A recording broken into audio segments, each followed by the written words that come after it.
من يهده الله فلا مضل له ومن يضلله فلا هادي له. أشهد أن لا إله إلا الله وحده لا شريك له وأشهد أن محمدا عبده ورسوله لا نبي ولا رسول بعده. صلوات الله وسلامه عليه وعلى سائر الأنبياء والمرسلين وعلى آله وأصحابه المقربين. Amma ba'du. Ikhwan fillah, jemaah salat subuh rahimani wa rahimakumullah. Puji syukur kita kepada Allah Subhanahu wa taala atas limpahan nikmat karunia yang kita rasakan saat ini, baik itu berupa nikmat zahir yaitu sehat, sempat, karena ada di antara saudara-saudara kita yang mungkin punya kesehatan tidak punya kesempatan, ada yang punya kesempatan tapi tidak memiliki kesehatan sehingga tidak bisa hadir untuk menunaikan ibadah sholat subuh secara berjamaah, ataupun nikmat yang kita rasakan ini berupa nikmat batin, yaitu nikmat iman, nikmat Islam,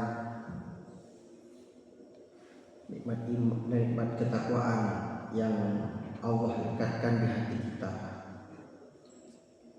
Nikmat-nikmat ini merupakan nikmat yang besar dan harus kita syukuri setiap waktu dan setiap saatnya. Kemudian yang kedua adalah salawat dan salam kita kepada Nabi Muhammad SAW yang telah membimbing kita, mengajarkan kita banyak hal dari segi ibadah, dari segi akhlak, moral, dan kebaikan-kebaikan yang lainnya yang menjadikan kita sebagai insan yang bermanfaat, insan yang baik, insan yang senantiasa dekat dan tawadhu, dan juga hamba yang taat kepada Allah Subhanahu wa taala. Ikhwani fillah, jamaah salat subuh rahimani wa rahimakumullah. Pada kesempatan kali ini kita akan melanjutkan dua hadis insyaallah dari bab fadlu silaturrahim, keutamaan silaturahim.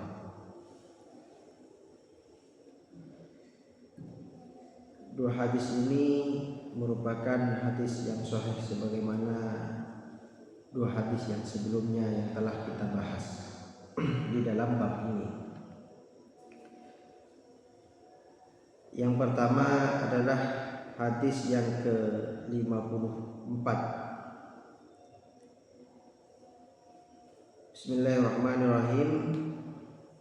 Haddatsana Musa bin Ismail qala, telah menceritakan kepada kami Musa bin Ismail, ia berkata, haddatsana Abu Awanata, telah menceritakan kepada kami Abu Awanah, an Utsman bin al-Mughirah, dari Utsman bin Mughirah,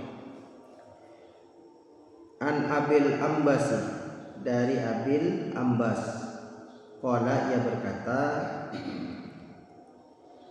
dakhaltu ala Abdullah bin Amrin fil wahti, saya masuk kepada Abdullah, saya datang kepada Abdullah bin Amr di Wahtin. yakni ardon lahu fit Thaifi. Wahtin ini al-Wahti ini merupakan tanah milik Abdullah bin Amr yang berada di Taif. Faqala, kemudian ia berkata, atafalana Nabi sallallahu alaihi wasallam isba'ahu. Nabi sallallahu alaihi wasallam memiringkan jari-jarinya kepada kami. Faqala, seraya bersabda, ar-rahimu sujnatum minar rahmani, bahwa ar-rahim silaturahim, menyambung tali silaturahim itu tali kasih sayang, cinta, persaudaraan, merupakan sujnatun. Sujnah itu adalah ranting-ranting pohon yang membelit satu sama lain. Saking rimbunnya itu sampai ranting-ranting itu saling membelit.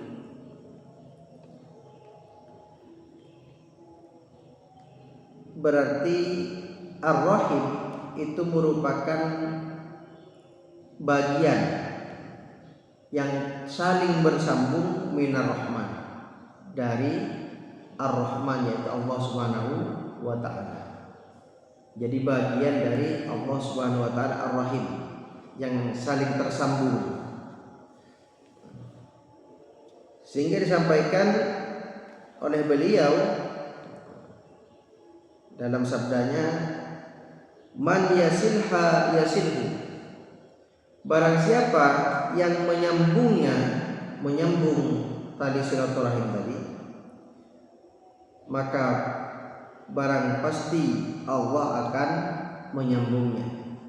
Berarti akan terhubung, akan terkoneksi dengan hambanya. Allah akan terkoneksi langsung, atau hambanya yang terkoneksi langsung dengan Allah. Karena sudah janji Allah akan menyambungnya. Jadi ketika Allah sudah dan Rasulnya sudah menjanjikan hal yang seperti ini, maka ini sudah pasti akan terjadi. Karena innallaha la yukhliful mi'ad, Allah itu tidak akan mengingkari janjinya. Sehingga di antara faktor keterikatan kita dengan Allah, ketergantungan kita dengan Allah, ada hubungan koneksi dengan Allah, kedekatan kita. Ini di antara faktornya adalah ketika kita betul-betul sudah melaksanakan silaturahim ini dengan baik. Karena ini ada hubungannya dengan Allah. Lebih-lebih yang menjadi keutamaan dan keharusan adalah ketika kita menyambung tali silaturahim dimulai dari kedua orang tua kita. Jadi kalau kita masih punya orang tua, sambunglah tali silaturahim dengan orang tua kita. Terlebih dahulu baru kepada kerabat dan pada umat Islam secara umum. May yasilha yasilhu, barang siapa yang menyambungnya, Allah pun akan menyambungnya. Wa may yaqta'ha yaqta'hu, tapi sebaliknya, barang siapa yang memotong silaturahim ini, maka barang pasti Allah akan memotong hubungannya dengan orang yang memotong tadi. Jadi sudah terpotong dari rahmat Allah. Ketika orang sudah memotong tali silaturahim, Allah pun akan memotong rahmatnya. Allah akan jauhkan dari rahmatnya. Laha lisanun tolkun dzalkun. Rahim itu memiliki lisan yang pandai berbicara, zalkun lagi fasih, yaumal kiamat. Kapan? Pada hari kiamat. Nanti pada hari kiamat rahim ini akan mengadu kepada Allah. Siapa saja orang yang menyambung tali silaturahim akan diadukan kepada Allah. Dan juga siapapun orang yang berani untuk memotong tali silaturahim ini juga akan diadukan oleh rahim, diadukan kepada Allah. Tidak ada yang terlepas dari hisabnya nanti pada hari kiamat.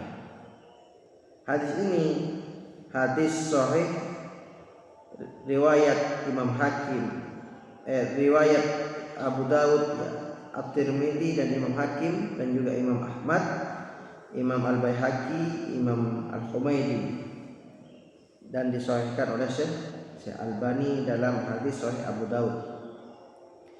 Kemudian hadis yang berikutnya ini adalah hadis yang juga senada.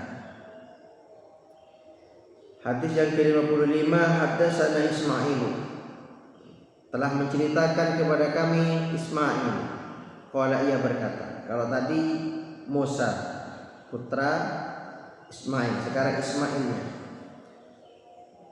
Haddatsani Sulaiman, telah menceritakan kepada kami Sulaiman. An Muawiyah bin Abi